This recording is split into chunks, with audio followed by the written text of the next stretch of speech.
Welcome to English with Teacher. I'm Teacher. I hope everybody's having a great day today, and thank you very much for tuning in. A special thanks to everyone who's liking and sharing my videos, and especially the people who are subscribed to the channel. I really appreciate it. So today I will be going through some idioms with my co-host. So sir, would you please introduce yourself? Of course. My name is Hayyan. I am a learner, a teacher, and a lover of English. And I want, as always, to thank you for helping us learn English better. And thank you very much for joining me today. So, I want to go through some of the idioms that you have in front of you. So, the first one is blow a gasket. Now, when you're referring to a person, do you know what it means to blow a gasket? It's new to me, by the way. I have no idea about it. So when they say someone's going to blow a gasket, it means they're going to lose their temper. So when someone blows a gasket, usually they start yelling and screaming, and they've had it up to here. That's another way of saying it. I've had it up to here and I'm going to blow a gasket.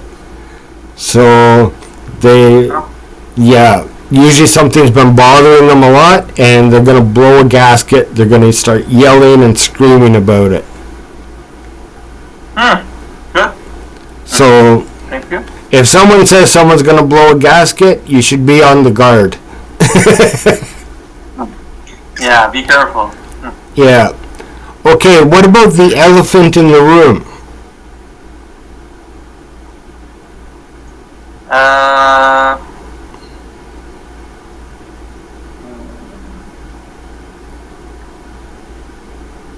Elevating the room? No, elephant.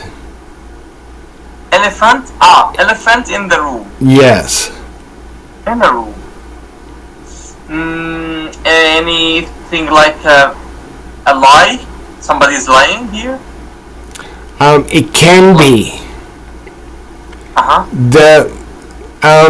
Okay, so the elephant in the room is something that everyone knows is there, but nobody talks about it. So if you have a bad employee that everyone knows causes problems, but nobody mentions it, everybody just kind of talks around it and never brings it up, that's the elephant in the room. So it's the obvious problem that no one ever talks about.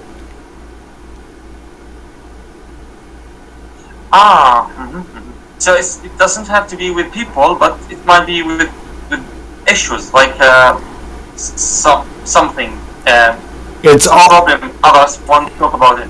Yeah, it's always an issue, but it's not necessarily around a person. It could be a production issue, it could be a financial issue, it could be a sales issue, anything like that, right?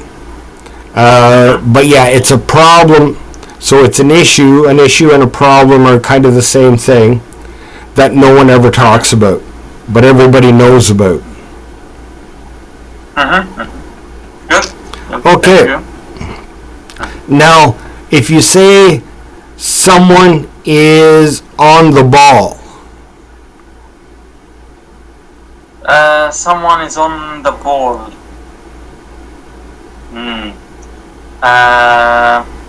On the ball.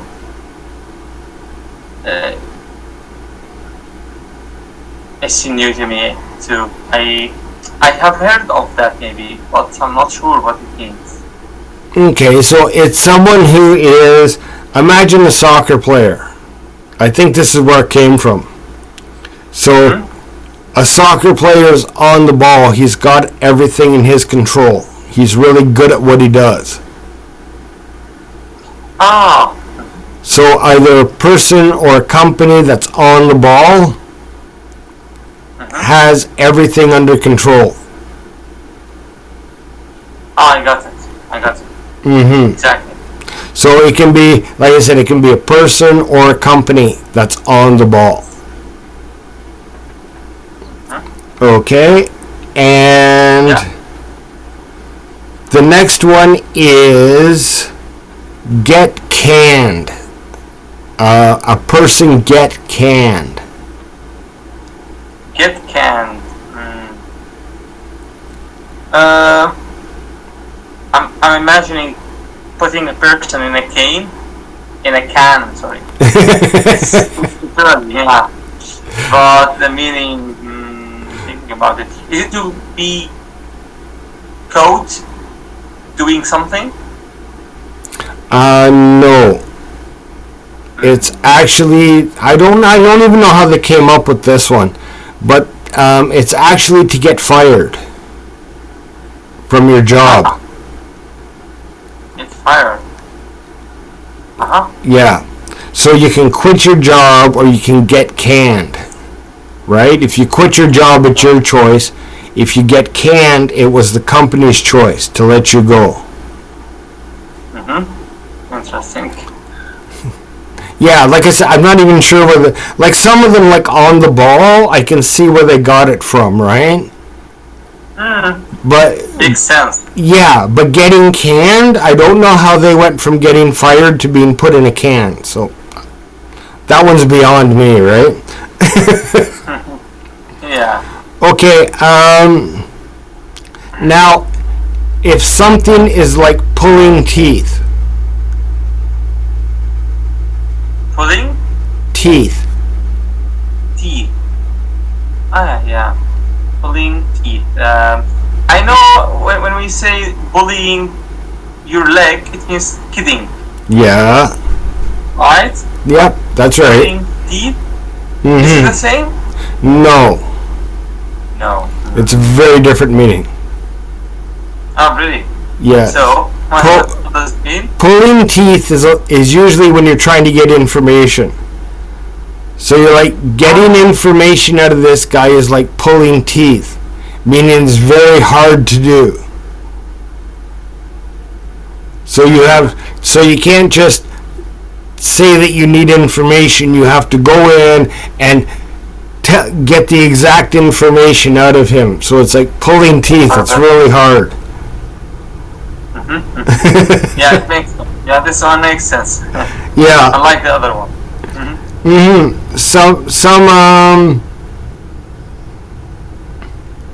Some of them are in, like I said, some of them make sense in that, right? And this is actually a fairly common one to use in business. Getting this guy to sign a contract is like pulling teeth, right? We always do business with him, but, or getting our supplies on time from this guy is like pulling teeth. So it just means that it's a very difficult task to get what you need.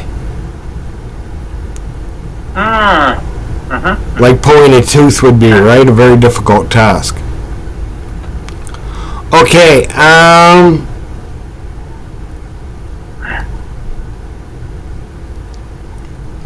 we're going to skip that one because I've never heard of it. Okay, getting into deep water. Getting into deep water. When you get stuck in a problem or something. What's a problem? Kind of, yes. When you're getting in, it's like going into a problem.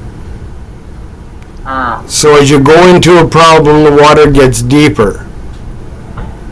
Right? So yeah, very, very close actually, right?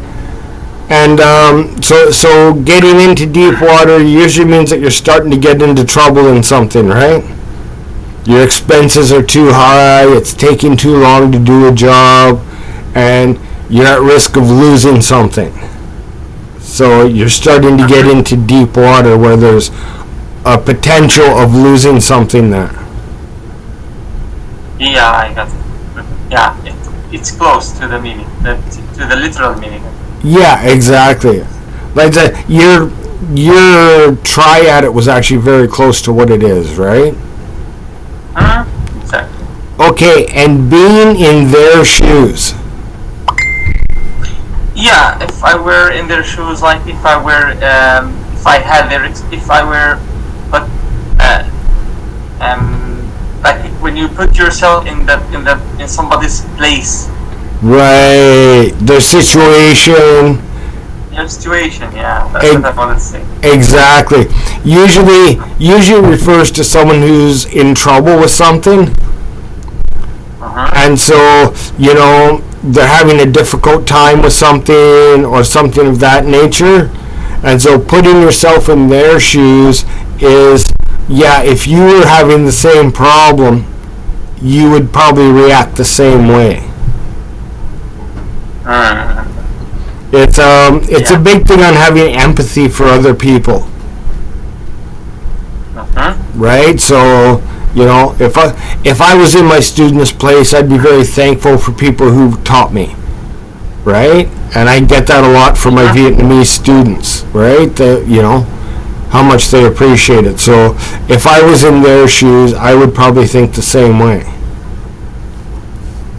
Yeah. Okay? Okay, so bleeding money. Bleeding? Money. Is it a sign or term we use to say that somebody's very rich? No. So they are spending a lot of money. Right. Yeah, and it's usually a company. Okay? So and when they're talking about that, usually the company's spending more money than it's making. So they're bleeding money.